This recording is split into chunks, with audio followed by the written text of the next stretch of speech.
Hello and welcome to this new episode of the Flossi podcast. My name is Claire. If you haven't been here before, you are very, very welcome. This is where I like to make things and share those things and talk to you about them on this podcast. I'm often joined by Tilly, my little fairy partner in crime. And yeah, we have a lot of fun and we make a lot of things. And if you've been here before and a regular viewer, welcome back. As you can see, we're in a completely different spot to usual. I'm up in Brunswick visiting my in-laws. So I thought what a great opportunity to record the podcast somewhere a little different. We are currently up in my husband's old bedroom and yeah, it's very snowy. We came up, it had been 21 degrees in Halifax just a week and a half ago and we were on the beach. So yeah, this is definitely a big change and not one I'm complaining about at all because I love the snow. And it's been so cozy and so nice just to bed in and watch the snow and go walking in the snow. And yeah, so talking about cozy, let's talk about this bad boy. I got up here and as I said, it'd been so hot in Halifax and our brains were not in winter mode at all. I brought some sweaters. I brought my Tilly sweater to go walking in case it got a bit cooler. But we weren't thinking about all this snow and how cold it was going to be. So my mother-in-law was like, I've got a hand knit sweater that I don't really wear. Do you want it for around the house? Yeah, I do. And look at it. Oh, it's so cozy. And I love it. Look at those cables and the shawl collar. So I thought it'd be fun to wear for the podcast so I could show you. I love that. Isn't it fun when people are just like, oh, I have this hand knit sweater in my cupboard. Do you want to wear it? Yes, please. Always. Especially when it's like this. And it's also got me thinking because I kind of, when I'm planning my projects, I'm quite focused on choosing a size that I'll wear out. I'm always, because I live in Canada, it's always like I need to be able to get a coat over that if I'm going out, if it's really cold or, So I tend not to make a ton of oversized sweaters, but then honestly, I spend so much time in the house that it's really not something I should overly consider. I do like thinking about projects, well, I try to, of how they're going to fit together with other things in my wardrobe, which I've not been very good about in the last couple of years because I honestly don't know what my style is anymore. But I think I need to knit more house projects. I think they're the ones that I'm going to get a ton of wear out of. Yeah, those cozy things, because the number of times I have so many hand knit sweaters, but the number of times I reach for the ones that I've made for my husband around the house, or I grab one of his big shirts because I just want to feel cozy. And it was the same with this because this is a larger size than I would normally knit for myself. But the second I put it on, I was like, oh, I feel like I'm being wrapped up in a big old cozy hug. So yeah, I think I'm gonna over the winter maybe look at making some really cozy house sweaters that also when it comes to spring I can kind of throw on and wear out without having to worry about a coat maybe. So yeah, that's what's in my head at the moment. But I thought it was so fun and so cozy. Shawl collars are something I don't really knit very often and I really like this one and I like the v-neck. So yeah, I thought it'd be fun to show you. I just always think that's so nice when people are like, here, wear this hand knit sweater that I've got. And you're like, how is that in your wardrobe when you're not wearing it all the time? So moving on to projects on and off my needles, I'm going to start with an FO, which you saw in the last podcast. And it is Chris's hat. I'm going to put all the details down below for the pancake because I'm out of my usual comfort zone and I don't have my laptop near me and I always forget. I always forget the names of things and the patterns for things. So I'm going to put all the details below and on the screen. But I finished Chris's hat Isn't it cute? I absolutely love it. He's been wearing it a lot. He was wearing it snow blowing yesterday and it got a little damp. But I just laid it flat and it dried beautifully. So the yarn for this is the Plutoplopi. I think that's how we say it by now. By Iztex, and this was from yarn left over from my Tilly jumper. If you haven't seen the podcast before and you don't know what my Tilly jumper is, it's the jumper I made. It's the Into the Wild jumper, which is a gorgeous sweater that has foxes all on the yoke, but I changed them to look like Tilly because I'm obsessed with her and I don't care. So yeah, I had all this lovely yarn left over and I still have a lot of it. The yardage on that Iztex Unspun yarn is mind-boggling.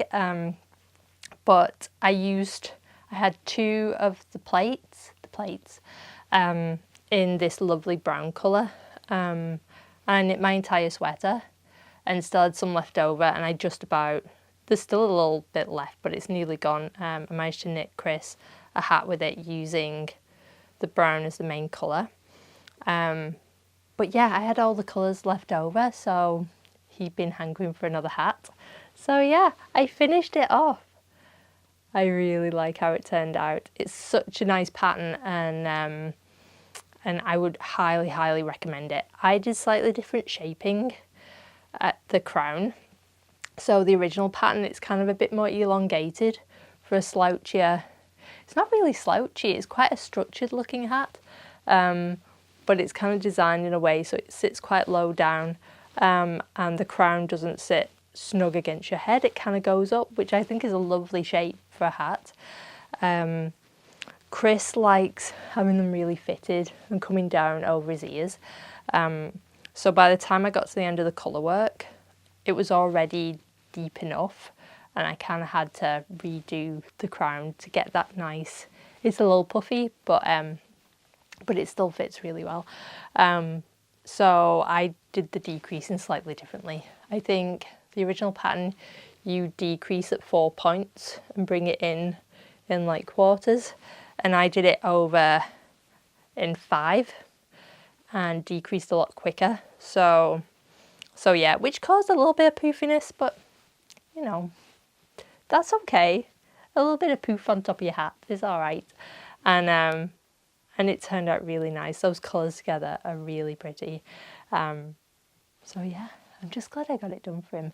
I'm horrible at knitting for other people. I find, I don't know what it is. I don't always have the motivation to do it. If you heard that snow falling off the roof. And all the dogs are barking. That's the other thing about being up here. Tilly's not around right now because she's playing with Clancy. It's my in-law's new puppy, and he's so, so cute. Oh my God. And they're having the best time together. So, but because it's snowed a lot and the sun's come out, it melts the snow off the roof a little bit, and then ice slides down. And as soon as it happens, Tilly loses her mind, and then Clance loses his mind because Tilly's barking, and yeah, it's been a lot of fun. But yeah, that's what that was if you heard that big noise. But yeah, Chris's hat is done. Like I said, I have trouble knitting for other people. And I was feeling bad because I wanted to get it done for his birthday, which was in September, and then I didn't. Chris totally understands, and he doesn't care, which makes him super awesome. Makes him even more deserving of a new hat. So yeah.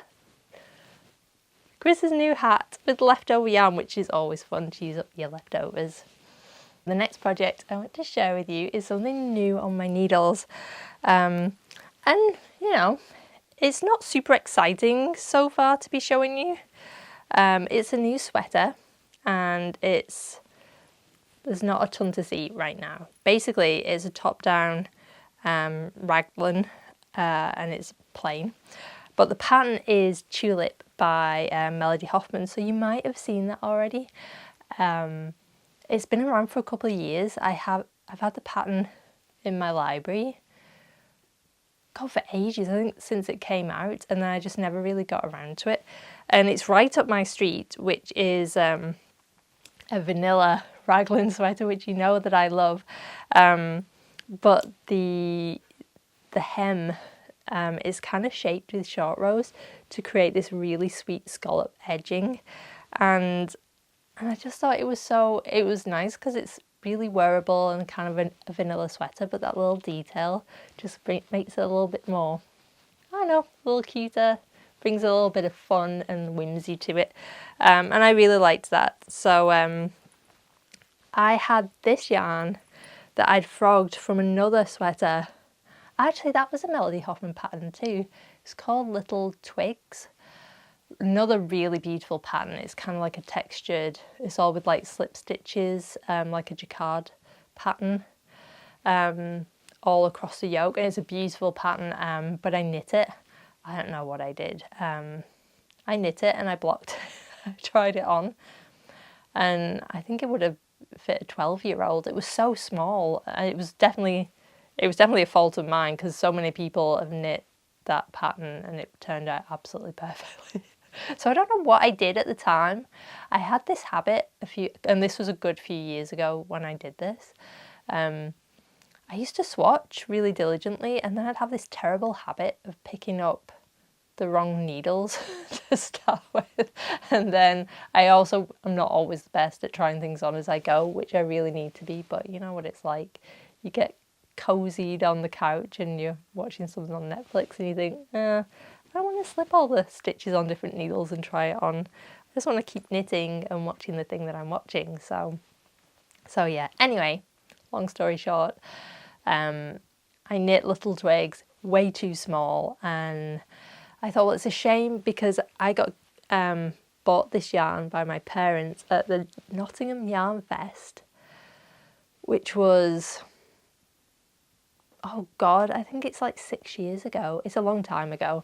And this is Knit by Numbers John Arbon in this gorgeous turquoise. I can't remember exactly what number it is because it was so long ago, but I'll try and work it out on the website. And yeah, ever since I frogged it back, which I frogged it back a good few years back, it's just been sat in a bag, and I thought it was kind of sad.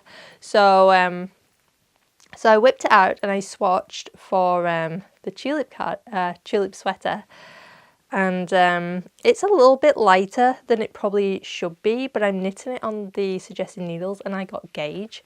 So I'm actually knitting, I call this, it's listed as a DK, and it's definitely on the heavier end of a DK. So really it is a bit light for, this isn't the gauge I would normally knit this to. I think it's 17 stitches over 4 inches. And for a DK, that creates quite an open fabric. But I'm just going to give it a go. I thought I got gauge, which I hardly ever get. And I quite like that it's a bit more open. Because I am going to make this more cropped. It's not going to be a super heavy sweater, which is good, because I think if I did it at this gauge and I made it really large, then the weight would really drag it down, because it's 100% merino. So it is quite a soft fibre and it has a really soft handle. But I think for what I'm doing with this, I think it's going to be absolutely fine, and it's going to be nice and quite nice and soft. I do have a tendency to knit things maybe to a slightly too tight a gauge, and I've done that in the past and they've not always been as comfy as they could be. So yeah, we're going to try it. We're going to give it a go. And yeah, this is the Tulip sweater. Is going to be, hopefully by the time you see it again, I'll have got up to the hem and done something a bit more exciting than just my smooshed up knitting on here. But I'm really looking forward to knitting that. The whole reason I chose this pattern at the moment is, I think I've mentioned a bunch of times, I don't really know what my style is anymore, and I've been trying to work out what kind of clothes I quite like to wear. I'm not a big shopper, so it's not like I'm someone who would just go out and then buy a bunch of things, mainly because doesn't make sense financially for me to go and shop and buy a load of clothes. And I do like making my own things, like sewing, and I like knitting. But it can be hard sometimes when you're trying to put things together. COVID hasn't helped because it was just years of like lurking in my basement in whatever clothes I found on the floor. And then of course as I've got a bit older and my body's changed, all the clothes I have now in my wardrobe, I still have things in there from, you know, that I bought in my 20s, and I still wear some of them, but also, you know, I don't know, my tastes have shifted, and I can't fit some of them anymore. So yeah, I just need to.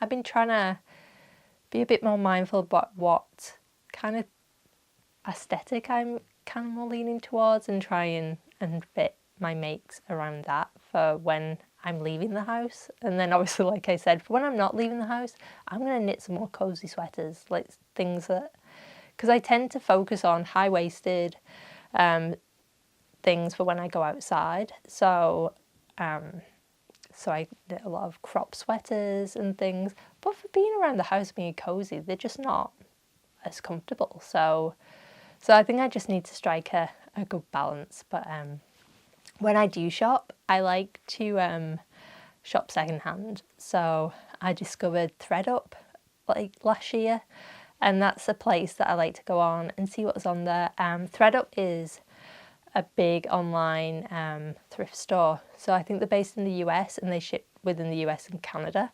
I think there must be other versions for other countries out there. I don't know what the UK must have a version like that. I'll have to look, because I really like shopping like that. I find it really fun, and especially on ThreadUp, you can kind of organise things there. If they've still got the tags on, if they're like, they haven't been worn, but there's like no marks on them and they're very lightly used and things like that. So I ordered myself a pair of high-waisted 100% new wool pants on there that are brown. Yeah, because I really like that kind of, oh, what do they call it now? I think they call it like the dark academia look, which I find very kind of serious sounding. But I like high-waisted things. I like to be comfortable, and so yeah, I ordered those pants. They haven't arrived yet, and I thought this shade of turquoise that I already had in my stash and something cropped to go with them would be really nice. I have a bunch of crop sweaters that I think will work with them too. But yeah, we'll see what happens. When my new pants arrive, I will show you, unless they're really weird. Well, let's face it, if they're really weird, I'll still show you. But yeah, I'm looking forward to putting that outfit together and seeing how I feel. And hopefully it'll spark how I like to dress from now on and get me a bit more comfortable with putting things together. And the last thing that I want to show you isn't a project, but it is some yarn. Keeping with the John Arbon theme as well, which I really didn't plan. I just realised I started talking about it. I got a package of yarn from Rachel over at Tangled Yarns in the UK, who you may remember I collaborated with on my latest cardigan pattern, Joni. Rachel very kindly supplied the yarn for that, and afterwards I was like, I think I want to make a sweater version of Joni, and she was like, hell yeah. So we collaborated again, and she sent me this beautiful Yarnadelic in the shade of Sunflowers in My Garden, which is like a dusky old gold colour, and I think it's going to be beautiful. So what we decided to do, if you remember with Joni, I use Bichon-Bouche. Again, I probably butchered that. Beautiful, beautiful yarn. I used the lamb's wool, Le Petit lamb's wool and Le Petit mohair silk held double. And it created this gorgeous, gorgeous fabric. But holding yarns double isn't for everyone. And also using mohair isn't for everyone either. So at the time of the release, I actually wrote a blog post over on Rachel's blog where it talks about why mohair is awesome, but also why you might not want to use it why you might want to use a single strand compared to holding 2 double, how to calculate it if you want to make that substitution. I'll put the link below if you want to read that blog post. But I thought, if we're doing the sweater version of Joni, it was a great opportunity to show, you know, the sweater version in a single strand yarn. And then that'll help with people making the cardigan but see the sweater, and it just helps like translate that over if you do want to substitute the yarn. So we decided to go for Yarnadelic. This is 100% Falklands Corondale, and it's a sport weight heavy 4-ply yarn. And when I did the calculations for that blog post, this came out as a really, really good alternative to the Petite Lamb's Wool and Petite Mohair Silk held double. So yeah, I'm really excited to get started. So the pattern, the sweater version of the pattern is nearly written. It's taken longer. Look, it's how my brain works. I think, oh, that'll be so easy to knit a sweater version, like write up the pattern for the sweater than the cardigan, because it's the exact same pattern, but you just, you know, don't put the gap in the front. It's not that easy at all. But that's fine. That is the fun of pattern designing. And I also, there's a very deep V for the cardigan, which I love for that. But I don't think that translates well over to a sweater version. So I've been reworking the V-neck for the sweater, and yeah, it's been a lot of fun. I've never actually done a V-neck before, so other than with the cardigan. So yeah, I want to get that really nicely fitting across all the sizes again. So I've been putting plenty of work into that. And yeah, watch this space. Now that I've got everything written up, I'm going to swatch, because I'll be matching the gauge for this to the cardigan gauge. So I'm going to spend some time today swatching. But yeah, that's my exciting news of another pattern that'll be coming up. No, when will it be released? Probably in the new year. Well, definitely in the new year. I'm hoping to have like an early spring release for it. So keep your eyes peeled. I will be putting out a test knit call very soon. I think I'm going to put the test knit call out soon, and but it probably won't begin until at least a good month from now. So I want to give people time to organise a schedule, order yarn if they want to, and I'll stash dive and work it all out from there. So yeah, if you're interested in test knitting a Joni sweater, watch this space. I have a email list that I put test knit calls out on.